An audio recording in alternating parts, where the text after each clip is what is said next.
If this is the last relationship you remember, look something like this, you could fly into Cebu. Some Wow, we're going to hear the David version of a budget. You could do This gentleman here, David.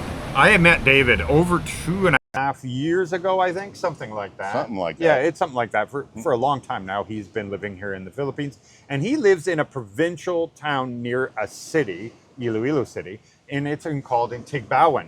And we did a video at his house the first time I met him. And he's got an incredible house because he's got a back door that takes you right into the market.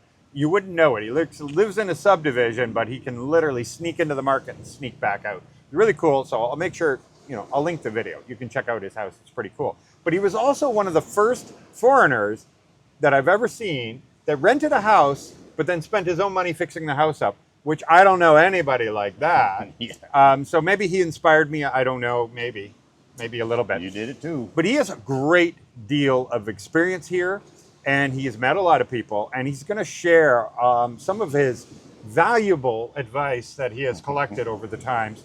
If you're thinking about living here in the Philippines, coming to visit the Philippines, you might want to listen to some of the things he has to say. So welcome. Glad Well, to have you. hello. Some of you may have seen me before. I've been on such great YouTube videos as Texas Filipino, Passing Here and There, James and Karen, Dazzle. So I'm usually in the crowd someplace, you'll see me.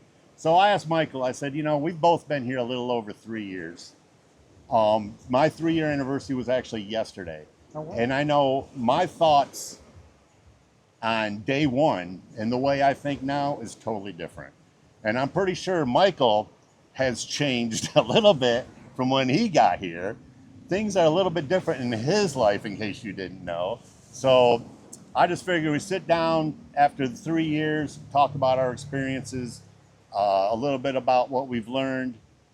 And I'm sure someone that's been here 10 years would have a totally different idea on everything. So that's what I'm here to talk about. So first we're going to see exactly where is the Philippines. So if you look at this map, right down here is the Philippines. It's all these little chain of islands. So if you move here, the benefits of coming here is you have up in here, you have Thailand, Vietnam, Cambodia, Laos, all these places, Filipinos can go visa-free. And also Singapore and Malaysia, I believe they can go visa-free. As a foreigner, you might need a visa like Michael, but it's an easy place to go when you're done traveling all over the Philippines. You may want to go outside the country, which it's a lot easier going some visa-free country than trying to bring someone to Europe or America or Canada. And over here is you have Japan and Korea also, which you'd have to get a visa for, but it's close. So living here, you have a lot of options outside of the Philippines to venture out and discover all of Asia. I know a lot of people go to Thailand. Yeah, and the flights to all those countries for Filipinos is really, really low, like incredibly low. Like when we went to Vietnam, that was very cheap. There's places in the Philippines would cost me far more to fly to than it was to fly out to Vietnam. And after you've been here a while, if you start getting bored, you can even do a few months in Thailand or wherever and then come back and forth, just like you would if you were a snowbird in the United States. You go someplace for the winter, someplace for the summer. Yeah. You get bored, you go to another country. One of the pros is always the people. Nicest people you'll ever meet. You can't walk by a group of people having a drink that they're not going to ask you to join in. Just be careful, you might end up buying a few. But but the people here are great. The weather can be a pro or a con, because if you live, let's say, in North Dakota where it gets like 50 below zero, and you come here, it's a little warm. Being so close to the equator, the temperature really doesn't change much. Right now it's been actually cool, and it's been in the 80s. Normally it's up in the 90s. I mean, from like the time you go to bed to the time you get up, it just stays like 90 degrees. And the sun just bakes you every time you go outside. Now, I'm originally from Florida, so a lot of people will be like, well, you should be used to the heat. You're from Florida. Well, in Florida, you leave your air-conditioned house, go into your air-conditioned car, to your air-conditioned place where you work. So you really don't go outside that much. Yeah. And if I do, I used to work construction, but I would go early in the morning, and then your body gets used to it. Very right about this. And I do see people saying, yeah, I couldn't stand the heat or whatever. And that's totally understandable. There's a lot of people like that. But any country in the equator, please expect it's going to be hot. There are two seasons here, and that is hot with rain, hot with no rain. And a little less hot is possible, sure. Like when it's rainy season, you're going to have cooler days. But often it takes about a year. It took me, I think, about a year. My first videos when I first came on the previous channel, I was just drenched. My shirt was soaked all the time. I looked ridiculous all the time. There was no off switch for my sweating at all. Nowadays, like I'm dry. Like, yeah, I'm hot, but my body is now finally regulated. Rent here is cheap. That's one of the biggest reasons I moved here, because I hadn't, the job that I retired from, I hadn't worked there very long. I'm not military retired. I'm retired from corrections. And my monthly wage was close to what my mortgage is. So there was no way, if I wanted to retire, I could have stayed in the United States. And the housing market was good, so I jumped when I thought it was time to jump. So you can get a place here, which I know you did a video not too long ago from, I mean, there's people live on places for $35 a month, all the way up to as much money as you want to spend. Yeah. I mean, if you want to spend $3,000-$4,000, I'm sure you can find a place. But most people coming here are looking for the lower rent area. But it's going to have to be, it's going to have to be a personal choice of your own. And every YouTuber tells people between budget and where you, everything, it has to be your personal choice. So if you don't mind living in a little studio with a fan and eating, you know, some local food, you can live here very cheap. Yeah. But you know, you got to find the right place. I personally didn't come here to live like a vagrant or whatever you want to call it.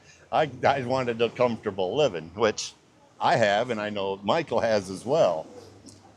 And we have different types of lives, right? Like I have this little really beautiful beach place or whatever, but I had to spend the money to really make it look the way it does. And you're living in like it's like a subdivision, It is. nice, Yeah. modern home.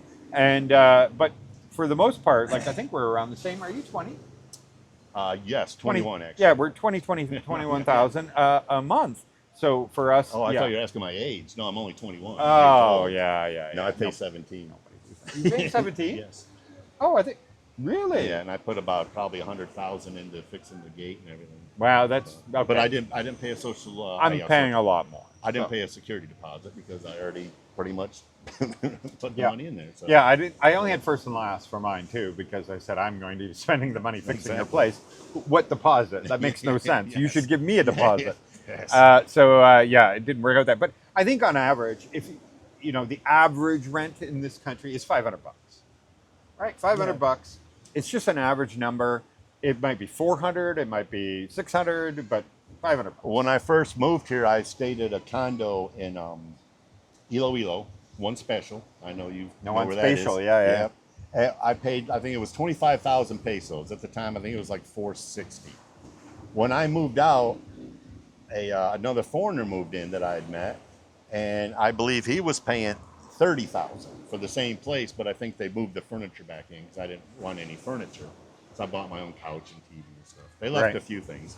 So I think they just upped the rent because they could. Yeah, well, So- and especially Iloilo, right? Because Iloilo, that One Spatial was known as the cheapest condos you can get in that greater, I don't know, what do you call it, Well, Mega World area and all that and kind up of from thing. there would be the Atria. Yeah, all those- ALS places, yeah, they were the next level, and they were like 30, 35, which who knows what they're at these Yes. days. And then Mega World is the next Yes. one up. They have different price range areas. The only thing I didn't like about One Spatial is, yes, it's cheap, but at night there was nothing. There was nothing. You walk downstairs, there's a 7-Eleven. One time I seen some kids throwing bottles at each other. Besides that, Yeah, but there's, you know, it's not like Festa Walk, right? Or even Ayala. Even Ayala is adding more now, so it's like different steps of convenience that is around you. with the different levels. But what I didn't know, and I had a friend of mine who was staying there who bought a car. That okay, so you rent. Let's say I rented the condo for 25,000. If you want a parking space, you had to pay another 5,000 a month Yeah. for a parking space, and hope you could even get a parking space. Yeah, it's another $100 a month. And right I know there. when people buy a condo, I don't know if they realize they'll charge like an extra million, just a place to park your car. Yeah, which one more million is ridiculous. Yeah, but it's in the Philippines. There's not like a lot of private parking lots, right? So there's no competition for parking. And when you get to a certain size, there is no more street parking for free. So Festival Walk, when they first started, it was free. You could park anywhere. And then when I lived there, so like a year and a half ago or so, they started putting up the signs warning everybody, we're going to start charging for parking on the side of the road. And now, yeah, they don't have meters. They literally just have people, because people's cheaper than equipment here. So yeah, they have people that will just come up and they will come and collect the money from you. Another pro is cheap travel. Now, we were just talking about this. Cheap travel, as in if I want to go from Iloilo to Manila, if I want to go to Cebu, those like major areas are pretty cheap. Now, apparently, going to smaller islands, it's a whole different story. Yeah. So, if you're going to go, you can take a ferry. I could actually go from Iloilo, which we're going to try to do in December, go from Iloilo all the way to Aslab in Cebu, and just drive through. Mike does it all the time. Grab the ferry. You can put your motorbike on there, go across, get off, drive to the next port, put your motorbike on there, and that will probably be cheaper if you're looking to go to one of them smaller areas. But then you have a motorbike to ride, or you just go on your own, it just as a passenger, and then take a bus from point A to point B. I know buses are pretty cheap. Yeah, and actually here in the Philippines, the bus, you can book a bus, say from whatever, Manila to Iloilo. And you'll get on the bus, and then the bus will get onto the ferry. You'll get off, you'll hang out in the ferry, and then when it gets off, you get back into the bus, and it keeps going. And so you can pay like one ticket that would include all the ferry rides and everything. Now, some of these ferries may not have much of an indoors or anything. Like they just have like an observation deck, and it's just this giant cargo ship that just takes big trucks and buses. But for the most part, you can just buy the one ticket and go. Not the most comfortable way, but I found that I liked things here in the Philippines before I tried the next level things. So I used to be okay with the outdoor bunk. Mm-hmm. I used to be okay with just sitting in that chair for 4-hour trips, 5-hour trips, until you start booking the private rooms. It's like the people who say they fly business class or first class. Mm-hmm. They can never go back to coach, right? So be careful. Once you go to the VIP rooms and that kind of thing on these ships, you're going to have a hard time ever sleeping outside in a bunk again. So yeah, now I feel like I'm kind of spoiled, and I know my trips are going to be a lot more expensive because I'm not going to go and sleep outside anymore. Even Catherine is the same way, and she's Filipina, right? And she's like, yeah, no, we need a room. Besides prices as in rent, I would guess that the next biggest pro why people come here, of course, is relationships. There are plenty of women that are not afraid to go out. Maybe it's because when they're in kindergarten, they're not taught stranger danger. I don't know. But you can approach people, you can talk to girls, they'll smile, and you can ask them out. Go out and have a cup of coffee. A lot of guys come over here and do it. It doesn't matter, her age, as long as she's old enough. She can be 20, she can be 90. It's completely up to you. But all you gotta do basically is talk to them. I heard you did some video. You're talking about somebody, and like the guy just has zero game. And I'm like, it doesn't. Hello is pretty much all you need. Yeah. You watched. But don't expect them to make the first move. Yes.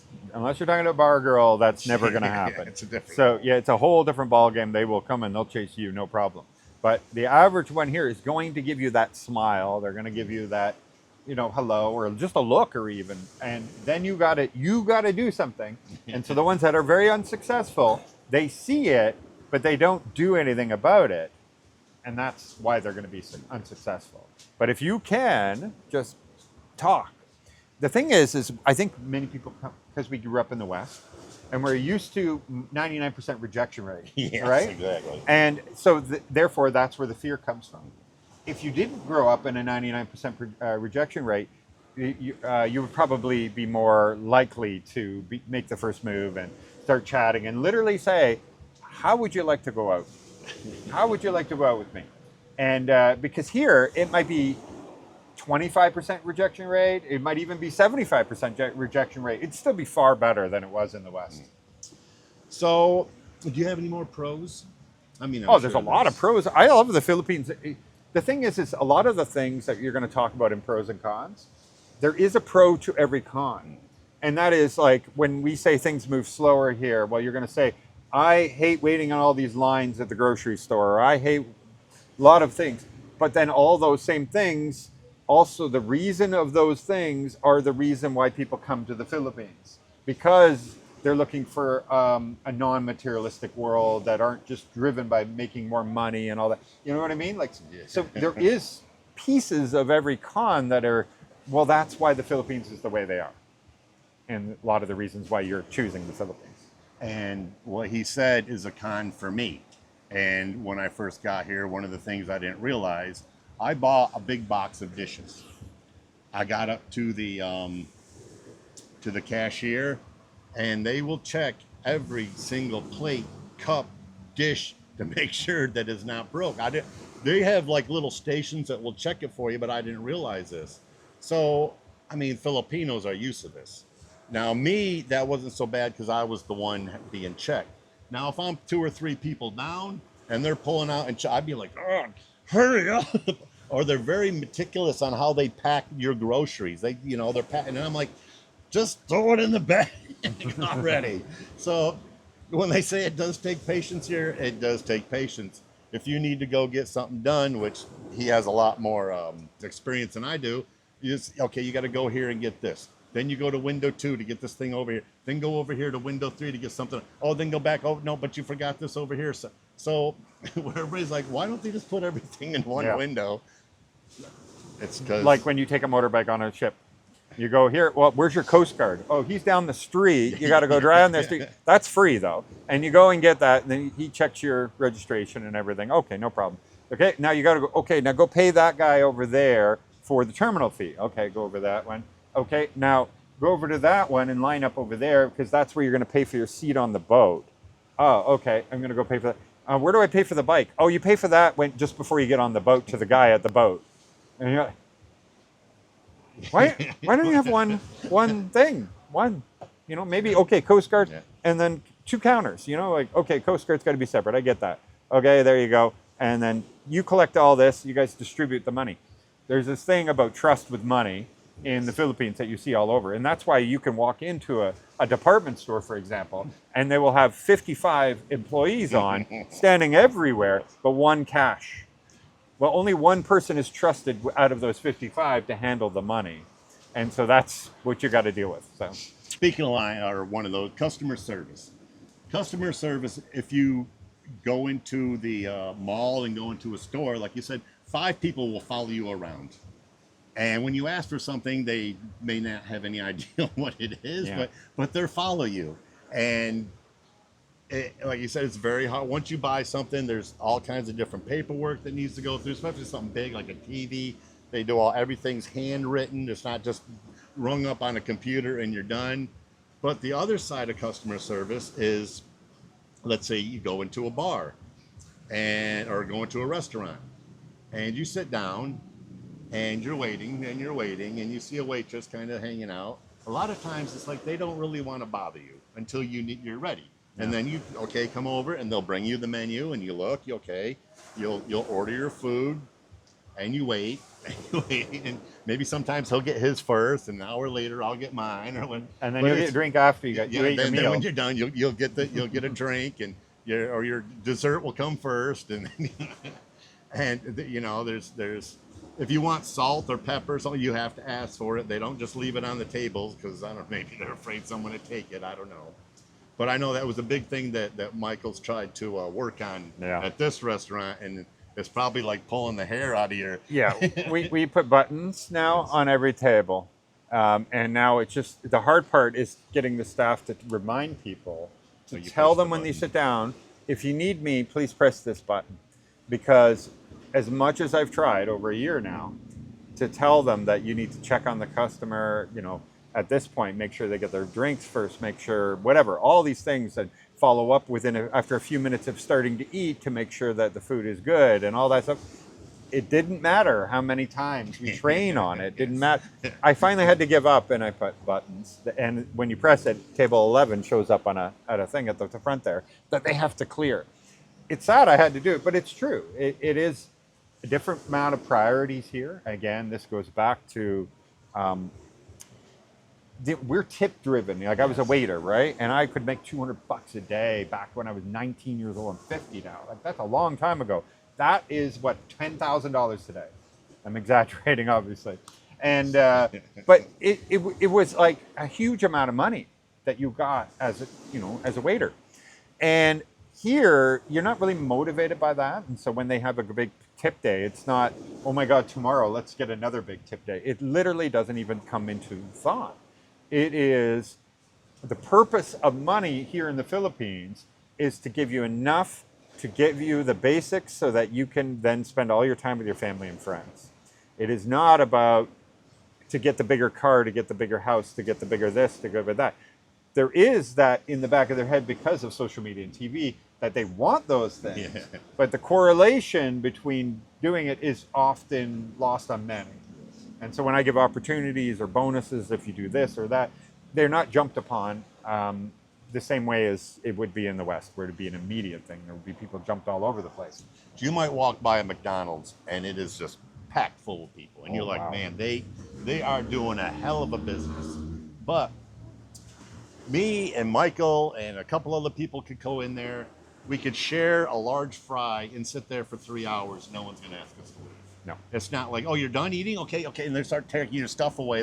They're basically kicking you out of the restaurant in the States because, again, like he said, that table's done. They're not making any more money. They need to get those people out, put more people there. Here, you just do what you need to do. You can sit there and talk, use the Wi-Fi, just hang out. I'll go 1-1 there. You'll order the large fry with the 5 people. But then you brought your own bottle of pop. You brought your own fish dish. You bring your own rice. You will use that table, but you bought the fries. Yeah, there you go. That's all you need to do. Yeah. The limitation of, let's say, food items. I joke with my girlfriend that, we were even in SNR or one of the local places, and you'll see 5 boxes of cereal. In the United States, you have a whole aisle dedicated to cereal breakfast bars. I mean, there's more stuff in that. You got your keto friendly, all these different low sugar. Here, you got like sugar and extra sugar and diabetes. That's your 3 types of cereal. There's just not that huge, and that goes with pretty much everything you're going to eat. There's beef is not a big thing here in the Philippines. They're not used to eating beef. My girlfriend says she doesn't like it. She don't like the way it smells. I'm like, she'll eat stinky fish, but it has a problem with beef. So it is hard. That's why I kind of feel for Michael sometimes. I'm like, man, where do you get your food? Because sometimes it's got to be trying when you got to buy in your mass production. Now I'm sure if you wanted a big box of chicken feet, that there would be no problem. Yeah, and a lot of this is it's not like we don't know we're in another country. We know we're in the Philippines, and the staple here for breakfast is to eat rice, maybe an egg, right? Rice and egg. That's a Filipino breakfast, and so of course that's what is going to be the most common and what you're going to find. And the thing for me is, I don't mind. Like, there's plenty of Filipino foods I love. I really do. I really love them. But is the out of stock is a normal thing here. So if you go to a restaurant, you're like, oh, they do have it. Thank goodness. And you sit down and you get it. I'll have that. I'll have your beef kari kari. I love beef kari kari. That's great. No, sir, that's not in stock. And I'm looking at the menu and I'm like, now you're narrowing it down to... Okay, I'll have no, we don't have that. It's out of stock. Oh, gosh. I don't really like all the other items that are on here. So that is a common thing here. And it's not like in the West, it would be like somebody's going to get fired over this, right? Like if you ran out of Yeah, something in yeah. a restaurant, it would be a big deal. It would. I remember working in a restaurant where they would send people out to go buy from the competitors, to buy from even a corner store, whatever it took. They'd send somebody out with money to go get it just because the reputation hit of not having something would be a big deal. Not a big deal here. But I'm not a fish eater. I do not like fish, and this is, I mean, they're islands. You went to a country of Yes, islands. it's all islands, and yeah, everything is fish. I don't like fish. I know, again, like he said, we know this is the Philippines. I know that there's going to be a limitation. It's a lot more than there used to be. There used to be nothing here. I mean, you'd have to run out and catch a chicken to eat it. But a lot of people nowadays are into the keto diets, the carnivore diets, all that. So you just need to know your limitations. And eating rice 3 times a day, if you're not a diabetic, you probably will be. I was going to say that's Yes, diabetes. Yeah. yes, that's just diabetes. And Filipinos probably have a very high ratio of these. It is a very high. But they never get checked. So Well, no, but this country is. You look the stats up. It's one of the highest in the world for diabetes. because that's all they eat here is carbs. Now, like you said, I live right next to a market where you can go and get your fresh fruits and vegetables and stuff. But those prices can get a little high too. I know my girlfriend went to get some, almost said sister. My girlfriend went to go get some dragon fruit, and that was like, it's like 100 pesos. Just, I mean, and you don't think, okay, that's like $2, but here, $2 really is, that's a lot of money for one piece of fruit. Yeah. You know, it's especially a lot of money. if you're trying to be budget minded. That's why it's hard when these people want to be like, oh, can I make it in the Philippines on $200 a month? Well, if you want to sleep outside and just eat rice, probably. but if you want some kind of balanced diet or something, it could be a little harder for you. Yeah, and when you hear about like Filipinos make it on this and this salary, that kind of thing. Filipinos are large family groups, right? In the West, you're 18, you get the hell out. Everybody has one kid, all that kind of stuff. That big monstrous family that surrounds you, literally family compounds, that doesn't exist in the West. So here, when you have somebody who makes 500 pesos, they go home to the family house or family compound where this person, like you said before we were filming, that person goes out and gets fish every day. He goes fishing, brings fish to that family unit. And so there's different people contributing to the family income in order to be able to survive. A lot of people here are living in, I hate using the word, but I thought up a word. there is that, unhoused thing, but they have a house. Okay. So say they're not on the land and they don't have ownership of it and they don't pay rent. So they don't have any cost of living when it comes to the roof over their head, other than buying a few pieces of bamboo to repair the roof every once in a while. Well, a single piece of bamboo is only 100 pesos, 80 pesos, and it could, it's 40 feet long. So you can build things pretty cheap here. You can see it in my own house. So how they're living is representative of like how they can survive on that income. Do not come here thinking, well, if Filipinos can do it, so can I, because where's your family unit? Where's your family compound? Where's your sisters, cousins, brothers, triple cousin far away that is all contributing in some way, bringing food, money, whatever to your compound to provide for you? That's not something that you have. So make sure you have enough money. I really don't like to see people coming here with $400 or $500 a month trying to survive. You're not doing any favors to this country, to the people that are here. I believe in, we're here as visitors, and I like that they appreciate us here. And I want to make sure that we're at least contributing to the economy here. We're not taking from their system.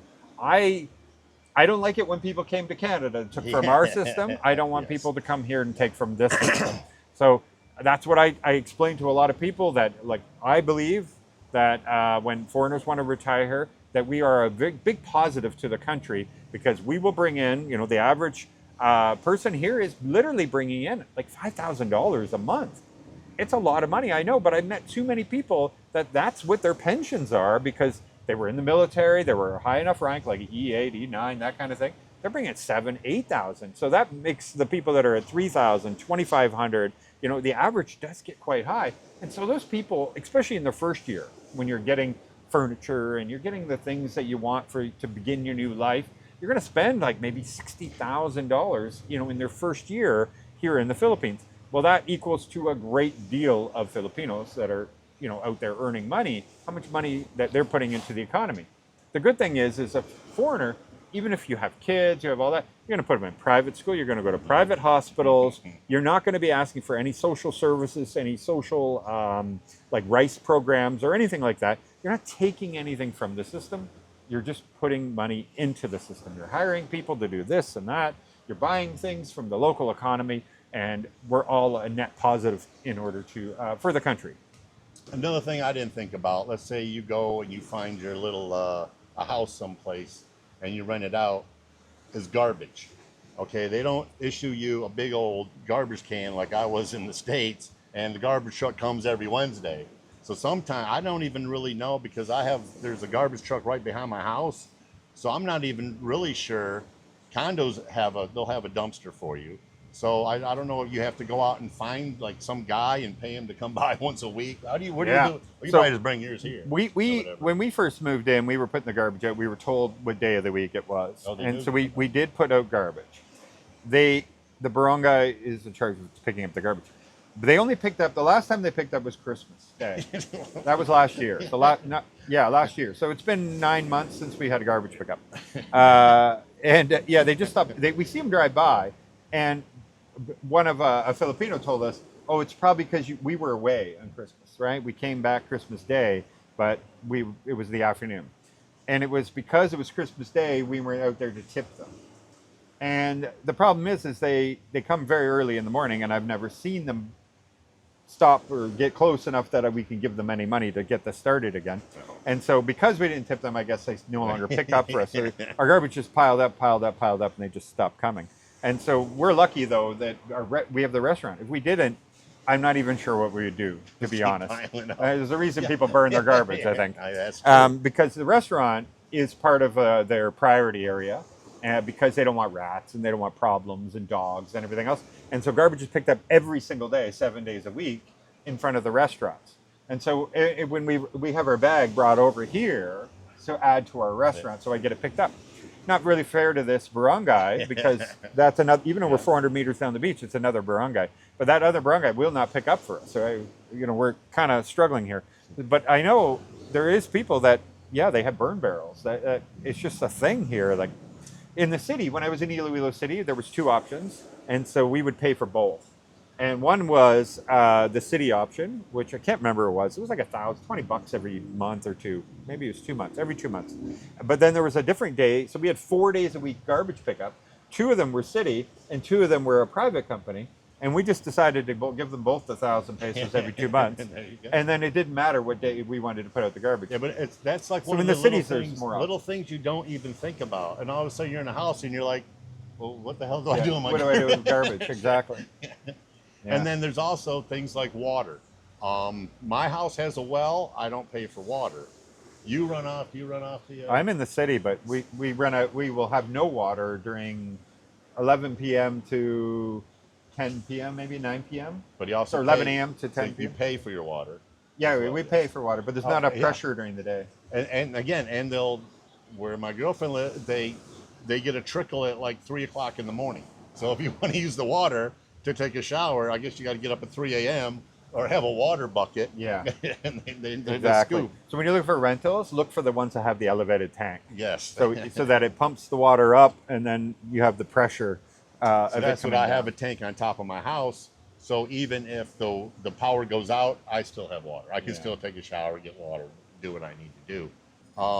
There's a lot more ATMs than there probably used to be. 7-Elevens now are putting in ATMs. A lot of the banks have ATMs.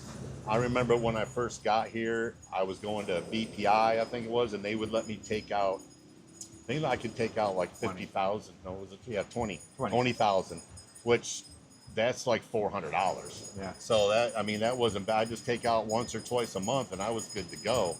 But like 7-Elevens and these smaller, they'll only let you take out maybe 10,000 at the most. Yep. And land banks 5. Oh yeah, really? Yep. And some of the credit unions are 5. you need to realize that payday is a bad day to go to the ATM. Because 15th and yes. 15th and the last day of the month. So When they 31st, run out, 30th. they run out. Yeah. And like I said, there's not. If you get to wherever you're going, just start looking. Find 4 or 5 of them, because if this one doesn't have any money, go to this one. That one don't have. Sometimes you go to all of them and none of them have any money. Then you got to have a little reserve someplace set up. And as we were talking about before, you could be a couple people behind and a person goes up and you think they're done and they pull out a second card. And you think they're done and they pull out a third card. So a lot of times they'll go to the ATMs for other people. So again, with the patience thing, because my head about explodes after about card 4 they pull out. So you just gotta just relax, take some deep breaths, and when they're done, hopefully there's still money left when you get to the ATM. There's nothing worse when you put your card in, just like, sorry, no money left. And a lot of this advice that we're giving you on here, it is specific to everything outside of like BGC, Makati, those kind of places. Your options are unlimited over there. So I know there'll be people saying, oh, that's not true. I always have all these. There is exceptions to the rule, but this is the rule of 99% of the rest of the landmass that's in this country. There are major places. So obviously what he has in Tigbawan is like Gimbal and all that kind of stuff. They have very few ATMs. Mm-hmm. If you're in Rojas City, we have more ATMs. Still have the same problem because the whole country is 15th in the last day of the month. Do not go out looking for money on those days. There will be lineups. It doesn't matter where you go in the country. But if you go to Iloilo, it's going to have more ATMs than we are going to have here. There's going to be a lot more options. It is going to matter, but there's so many of my viewers that are like, I don't want to live in a city. They want to live small town, province, that kind of thing. This is definitely going to impact you a great deal. The only couple of things is dogs. Dogs, cats, just get used to the fact that they're out there. Yeah, they're everywhere. Live and let live, whatever you want to call it. The dogs are there. People aren't taking care of them. But they're not gonna spend, I don't know how much money to have them neutered and spayed. They're just not gonna do that. You know, if you got to pick between feeding your family and neutering your dog, guess what? Or somebody else's dog. Well, and they don't all seem like pets. They seem as security, and so they may not even like leave them on their property. I remember living in a subdivision where this very wealthy house, so they could easily pay for anything they want. But they left their dogs outside of their gate, and then they would have the maids feed them out of the gate onto their driveway, and they left them out on the road because they didn't want to put up with them. They didn't want to clean up their poop or whatever. But they wanted the security of those dogs, and so as long as you feed them, they will never leave. So yeah, if you're a person that if you see a lost puppy and you call the police and the fire department and NASA, and you're gonna get 400 people to go find this puppy, you know what? Just don't come here. Never gonna happen. Nobody's even gonna take your call here. Going back though, I also want to point out another thing is if you live in an area, you'll have one power company and you'll have one water company. And if the due date is 22nd for electricity, that means everybody's due date is the 22nd for electricity. Those cannot be paid online. They cannot be paid at the bank. Yeah, they can't be paid online or they can't be paid at a bank. You have to go and pay them in person. And when you go there in person, the line will be astronomical. Everybody waits until the day before or the day of. So if you have that bill, as soon as you get that bill, go pay that bill because nobody's paying it on the first day. Nobody. But yeah, it is a big pain in the butt that most things can't be done online and bills cannot be paid at your bank. You're going to think that's absolutely crazy. And there are some on my banking app, but they're like the biggest national companies, right? But when I lived in Iloilo, you look at Aleco, More Power. You look at More Power, not there. And you go here, we have Capelco. It's usually like Capiz, Iloilo, that kind of thing. They put a co on the end. It's not in the list. They only have like major national companies that are in those things that you can pay the bill online. So get ready for all that kind of stuff. There's going to be those inconveniences. This isn't about trashing because we clearly both love the Philippines. We both live here in the Philippines. It is better preparing you so that you don't come here and you're not freaking out. Yeah. And you're so impatient about everything, because often, like for example, if we have somebody come in the restaurant and if we know the kitchen's going to be slow, right? It's packed or whatever, it's busy. Having the waitress say, just want to let you know it's very busy right now. Food's taking about 30 minutes. They'll go, okay, no problem. And then guess what? They're not looking at you, staring at you, pressing the button 100 times. If you didn't say that ahead of time, they would be. They would be like, we've been waiting 15 minutes and we haven't seen our food yet. But you see how telling somebody ahead of time better prepares them so that they're not going to freak out. If you're sitting in your house right now and you've been watching YouTube videos and you're like, you know, I'd like to check out the Philippines. So you're wondering, am I the guy? Am I a guy that needs to go to the Philippines? So I found this picture, and okay, if you're this guy, okay, if you're that guy sitting there on your TV and just pizza boxes on the floor, you might want to come to the Philippines. I think you probably have a little bit better life. If this is the last relationship you remember, looks something like this, you know what? Maybe you should come to the Philippines. So basically, yeah, if you're looking for just a new place to hang out, where you're at now is just, you're just done. You sit home every day. You just have nothing to do. You know, you can come here. Try to be a little bit in shape, as in, you know, just walk a little bit before you get, because there's a lot of walking you're going to do here. So you can take a chance. I mean, you don't have to sell everything and live here. You can just come visit for a couple weeks. Who shouldn't come here? Again, if you can't move, if you need a wheelchair, if you're in a wheelchair, this place is not wheelchair friendly. No. Unless you go to maybe one of the bigger, like more PGC, modern, yeah.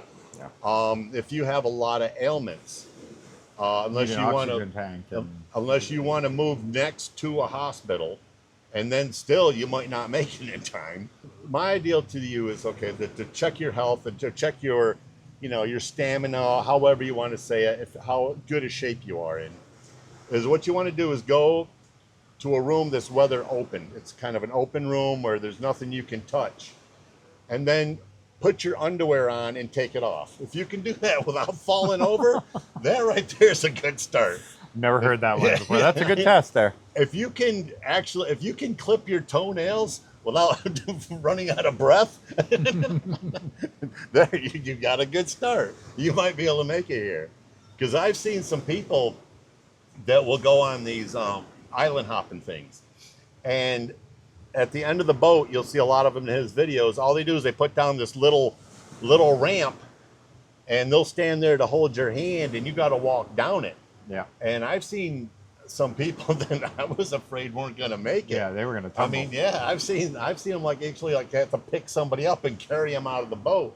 So you do want to be, you know, just have a little bit of, I don't know, some exercise here and there to where you can at least move up and down stairs.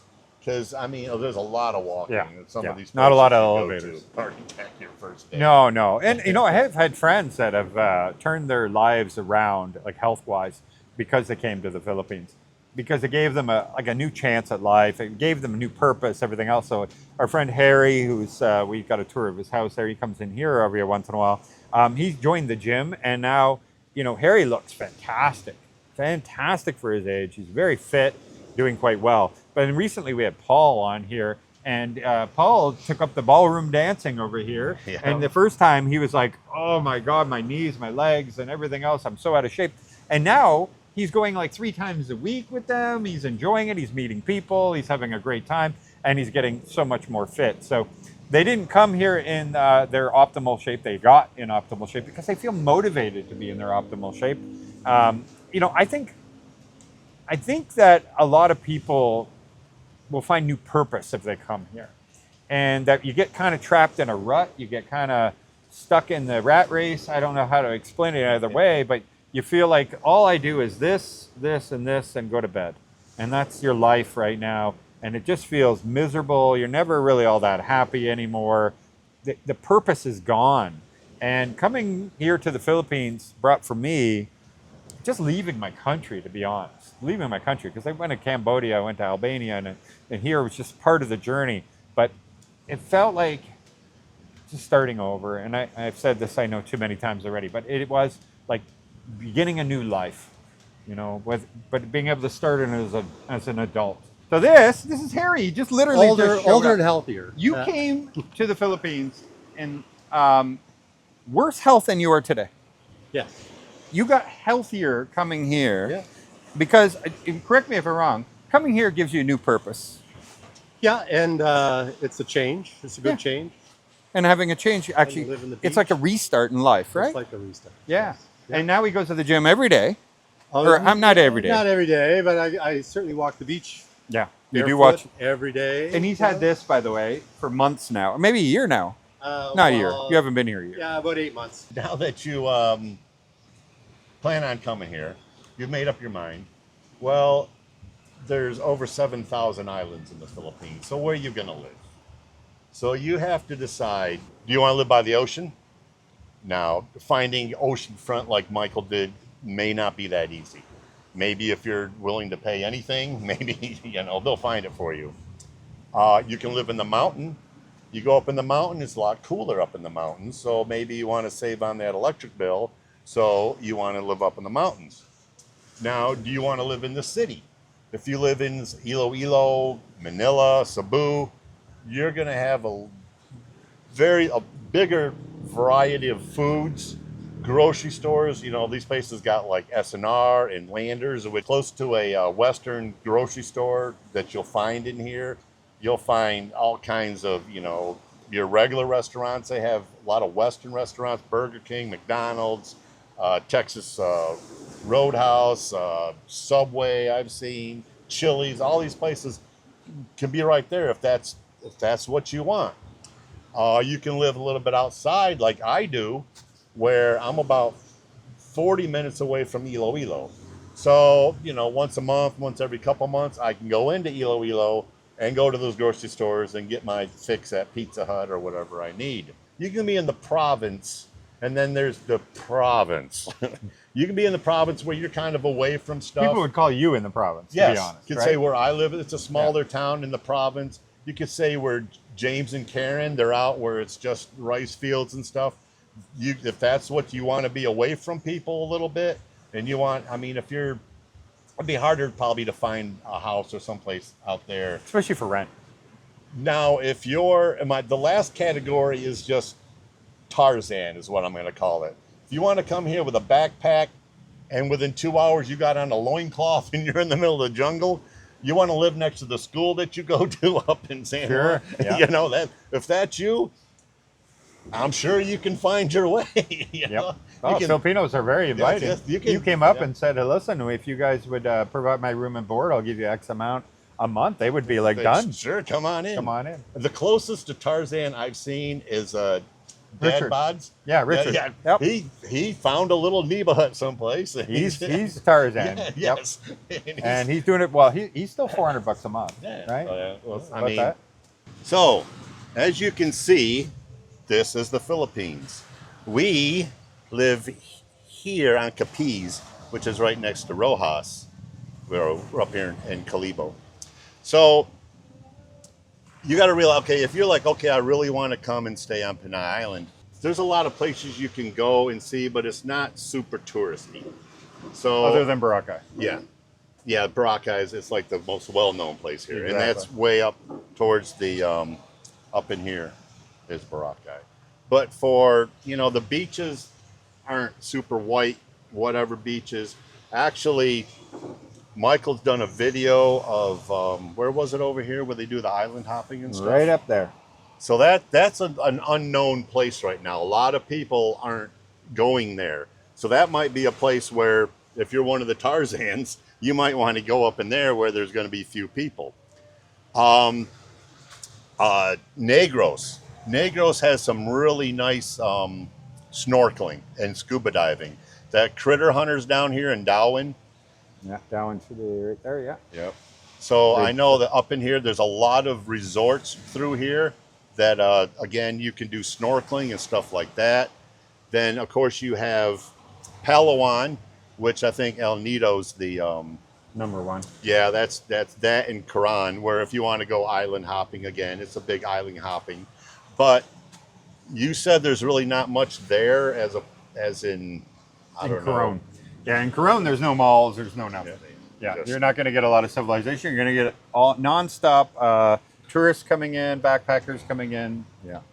Then, of course, up in here you have Manila, and up from Manila is actually Angeles City. I don't know if people realize that Angeles City is very close to Manila. Yeah, there's Manila here, and then you got San Fernando, so Angeles is right in here. Yep. So, and then up in, where's the cold place? Right up here in Baguio. that's the coldest place in the Philippines. Yeah, there's So- mountain range right here. And the thing is if you want to live in the mountains, other than Baguio, like this is all mountain.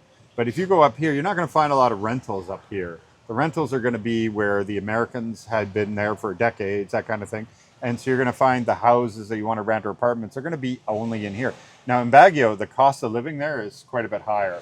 It's they say even Filipinos, they need to have double the income in order to survive in Baguio than they do anywhere else, because limited supply of everything up there. Not fruits and vegetables, but when it comes to housing and everything. Plus they have to heat their houses there. So I know that, let's see, where, Leyte? Leyte, so you're over I know here, that's right? where, This is the Eastern Visayas, so see, I forget where things are. hang on. Leyte, right there. Oh, I there, know okay. Tim K used to live there. Yeah, southern And Leyte. 8 miles from home, they lived in, what was that little island we were just talking about? No, it's all up here. Surigao. Oh, Siargao, it's right here, isn't it? So they got hang on, hammered. that's not it. I'll make sure. Oh, there it is. They got hammered during that last typhoon, because Michael was talking about the typhoon. A lot of them come straight through here. So if Yep. you're on these outer islands, you're Yep, going to it get comes hammered. up here, Yep. goes like this, and then hits into either Japan, Taiwan over here, Japan up here, or maybe up to Vietnam, but very unlikely. Most of them come up here, and then they die out by the time they come to here. Yeah, a lot. Like every single storm I think we had came cutting through Yep. here. It seemed like every did. Now a typhoon, which if you don't know is a hurricane in the west, they can come across, and when they do, this is who's getting hit first. You're going to have the winds coming around, so Palawan being out here by itself, it's going to get hit. Down here you have Davao is supposed to be the Davao, safest in the yeah. country. a lot of people like Davao down here as Yeah. well. Because Davao is in a bay, which allows them to have that protection in there. And this island right here is pretty popular also. So this area here is the safest supposedly for typhoons, but earthquakes are pretty consistent. out here. So you got to check for the typhoons. I almost forgot about the earthquakes. Yeah. But there is, they are outside of any of the worries of the volcanoes. Now this is where you just were not too long ago. We were in Masbate, yeah. That's where we do the rodeo every year. So I don't just think take a boat across. A lot to of that. people live there. No. And I know this looks like a big island, but I Yeah. never hear anything about it. Well, this is Mindoro. So we took the boat up here. We went to Rojas, which is right here, and we drove all the way up. And this is Puerto Galera, the most famous part of this whole island in here, and most populated is up in this area. And that it used to be the vacation place for the Manila people. They would come down and they would vacation right into here. Tons of resorts and hotels and everything else out there, but it is becoming a little bit of a dying off area. That's the first thing I noticed. There's very few people there because now they're competing with everybody else. Bohol is doing very well. Yes. Cebu is doing very well. Siargao, Siquijor. You know, there's many other destinations that are getting the tourists now, which is taking away from Puerto Galera that was popular even back in the 80s and 90s. If you were very adventurous, you could fly into Cebu, get rent a scooter. I'd have to rent a big one. You could go with the scooter or just go by boat, check out all of Bohol, come down here, go across, check out all of Dumaguete and all of Negros, get another ferry, go across, check out you could check all these islands out right. just in one shot. Yes, definitely. And then even here, you can take there to there. You can do all of Mindoro. Then it's just a real quick short ferry again to Batangas. Yeah. And then from there, you could do all of this. Like I said, if you're an adventurous person, but all this is open. You got to make a choice. Yeah. You know, if you want a venture, maybe this isn't where you want to be. If you want to party, you know, maybe you want to be in Angeles. If you want to, you know, some of these other Surigao, I know that's Surigao. like the surfing place where a lot of surfers like to go. Because, I mean, really, and you've met a lot more people than I have. Someone can get here and let's say they move to Iloilo and they just hate the Philippines. They're like, man, this place is horrible. I don't even know what, there's nothing to do. And if he would go over here or move someplace else, all of a sudden it's the greatest place in the world because he found his niche, what he likes to do. And like I said, the farther you get away from a big city is really the less you're going to be able to do. Everybody wants to know, every single video or vlogger I see is budget. Everybody asks them budget. Wow, we're going to hear the David version of a budget. You could do probably a budget video a week. And it would be different. Yes. So basically, I wrote down what I pay for rent and stuff. So rent, I pay $314. I pay $124 for electric. I have Starlink. Starlink went up 1,000 pesos. Yeah, it's the most expensive option. So I went from like $50. I now pay $67.20 a month, and that's with the exchange rate at the time. So it could go up or go down. And to give you an idea, like if you were in a city and you have fiber, like I have good fiber here, he's paying more than double that I pay. Yeah, I pay 32. Double would be 3,200. I pay 16, so 3,200, and you're paying 3,800. So you're paying more than double. But keep in mind, Starlink you can take with you anywhere. Like Texas Filipino can go up into a mountain. He puts it on his truck. You're going to be adventurous. You're going to travel around with that thing. You're going to be good. You're going to James be real and good. Karen have been taking that all over. They got the Mini. He bought them the Mini, and I know Texas Filipino has the Mini too. I also pay for my phone, as in the load. There are plans can get here. You have Globe and you have Smart. Those are Filipino, you know, your Verizon or your, you know, I don't even, whatever they have, Sprint. AT&T, yeah. So I pay 350 pesos, which is about $6.50 for mine. And the one I just bought for her was $8.30. That gives me 30 days, unlimited talk, text, and I think I have unlimited TikTok or something on hers. They use a SIM card here. When I got here, it was fine to get the SIM card. You put it in. I just went to a mall and gave it to someone and said, make this work, and they did. Then they had that registration thing they did, which everybody, so I don't even know. Is that back to that? You have to register? Yeah, you have to register. Can you just go buy a SIM and make it happen now? Nope. No, they have to. So when they do it at the airport, no, they can't do them in convenience stores and stuff anymore because you have to register it. So you got to give your passport and all that stuff. You have to confirm who you are. So it's easy. You can do it in the airport? Yeah, because it's Smart and Globe and all of them. So you can buy a unlocked phone. That's what I did. I bought an unlocked phone off of Amazon. I brought it here and then went to them for this SIM. You can do that right at the airport. Go either pick Globe or Smart. Depends on where you are, which one works best. I wouldn't know which one to pick. And then I could tell you, Smart is good in the cities, best in the cities, I should say. Globe will still work in the cities, don't get me wrong. But when you go anywhere in the provinces or you go out on these ships to go between islands, only Globe will work. There you go. There you go. So I also have Google Fi. That is a Google phone. I use that for my I can call America back and forth. I pay $26 a month for that. I've had it since I've been here. When I got off the plane, it said "Welcome to the Philippines" on it. I get all my the codes if they send you, whatever they do. So it's almost like being back in the States. I also have the Magic app that I pay $50 for a year. Okay. So that's my backup to my backup. Right. Fuel, I just put 400 pesos in there, which is about what, $7. $7. Yeah. $7.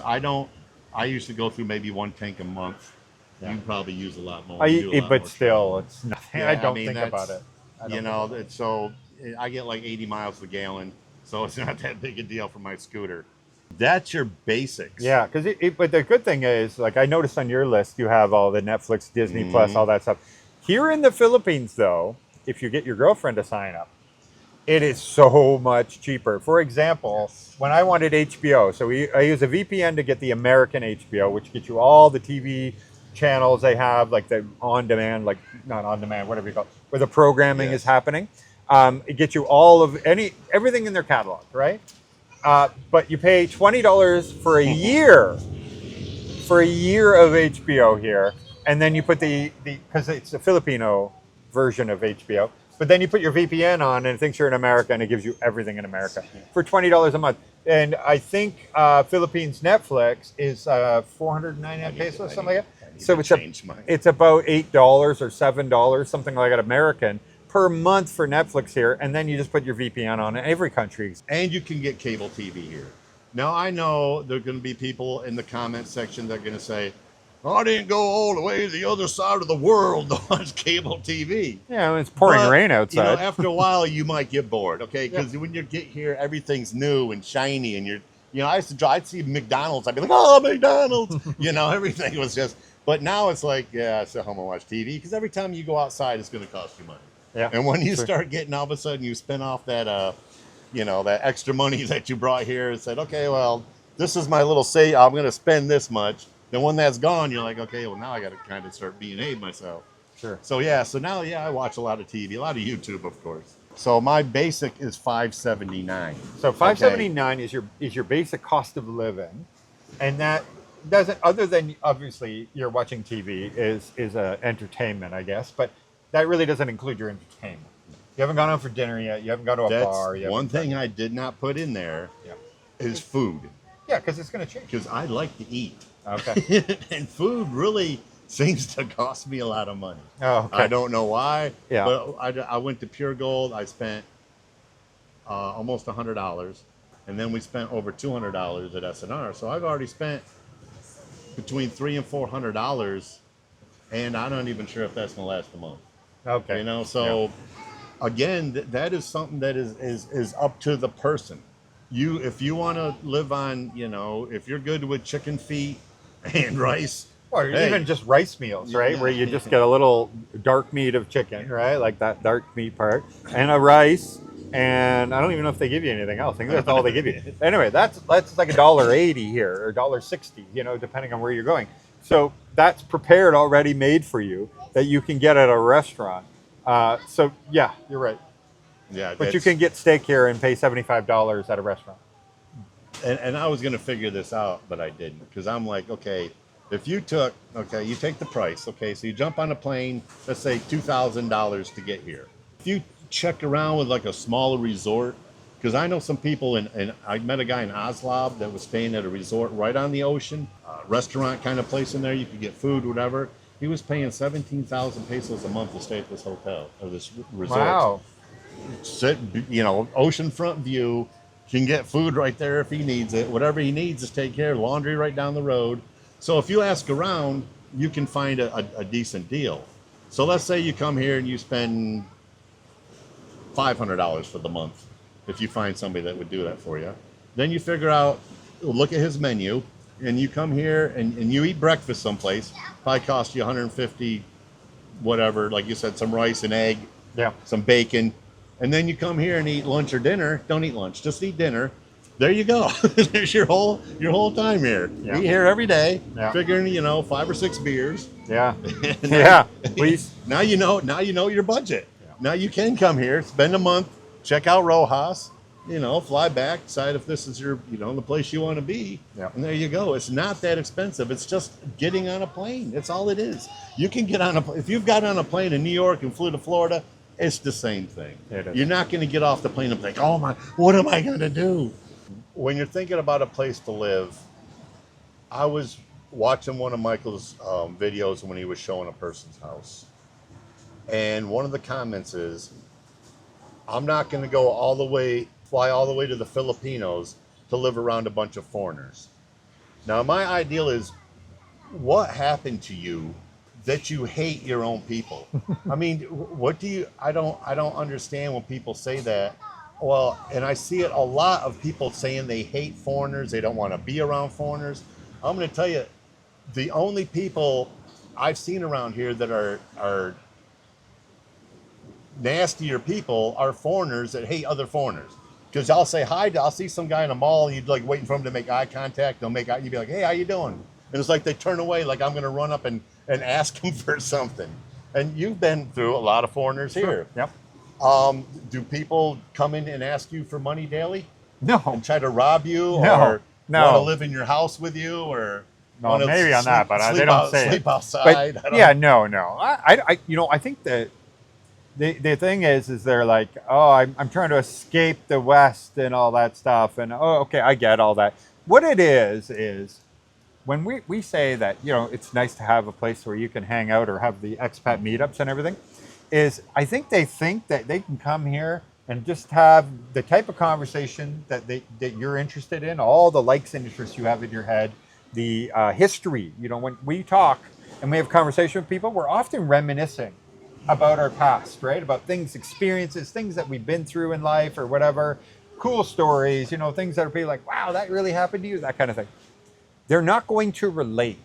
Most Filipinos are not going to relate. They're not going to get it. They definitely won't get if there's any joke or any sarcasm, that kind of. They're not going to understand the nuance of things, right? And so for the vast majority of them, they will just be not listening to you. They're not going to get it. And so therefore, you're not going to get that give and take that you have in a conversation. So every once in a while, having an expat meetup gives you the opportunity to reminisce or to whatever, especially with the Army guys, the Navy guys, the Air Force guys. They love it because they have the stories they can reminisce, so they can with people that can relate to the experiences they've had in life. Well, that's going to be the same as people who are farmers back in the West. They're going to want to talk about, how much different it is here to farm here and the struggles they may have had or whatever. Everybody's going to have some kind of thing where they're going to want to talk to somebody who relates to the things they want to talk about. If you're going to take a woman away from her job, then I feel you need to at least support her family in whatever she was giving them. After that, if she was buying them rice, at least you should buy them rice. And then you work out if she wants to buy some uke clothes, which is like a dollar for a shirt, then you can work that out amongst. But communication and letting her know what you want in this relationship is going to be important. Yeah. And then let her figure out. Well, and also a lot of them are like, I want a girl with a good job, with this. By the way, I'm retired and I want to travel all over. So you want to be alone, I guess, because she's going to be at this good job that's 6 days a week, 10-hour days away from home. So are you planning to travel without her? And is she going to be okay with that? And is that kind of relationship she wants? So there's a lot of things that go into it. But also generally, what are you bringing to the relationship is pretty important too. Because they're gonna want somebody for something. What do you bring? You're youthful attractiveness, or are you bringing the fact that you bring security and safety for the family, the surety that we can eat every day, that kind of thing. It is important. Yeah. They're especially if they have children or want children. They need to eat. They want them to go to a good school because otherwise, their outlook isn't going to be that good. No, and people choose partners based on these things. Girls do anyway, especially girls. Yes. That's an important factor, and it isn't the same in the West. It's no different. Money is security, whereas guys already have that security because they have the money, so they're looking at beauty or whatever. The caregiver side of it. Somebody to help you and take care. I don't like doing laundry. I don't like cleaning. I don't like doing all that. I'm very much admitting that I like that in my partner. No problem. And guess what? We're very happy because I don't expect a lot else from her than that. And that's what makes happiness. I do my own cooking because I usually don't like the food she cooks, and she doesn't eat what I cook. So I cook my food, she cooks hers. It's no problems. Yeah. Now, David had a lot more in that, but this video would have ran forever. 3 days. Yeah, we wanted to make sure that this is still watchable for many of you. But David has a lot of great advice, and we see him quite often. And you need to subscribe if you're not subscribed, because I'm here to get him up to 100,000. Look at that. So I will be calling out my friends, and I'll put this on Facebook for them to watch. and see how many of my 3 friends will subscribe. That's 3 more. There we go. 3 it is. I think we're down to about 400 more people left till we hit the 100,000. It's close. It's very, very close. I'm looking forward to it finally happening. Thank you again, David. No problem. This is so cool. He came all the way to Rojas City for me, also for little Lara's birthday. Yep. This is really awesome. Thank you, David. No problem. And thank you for having me.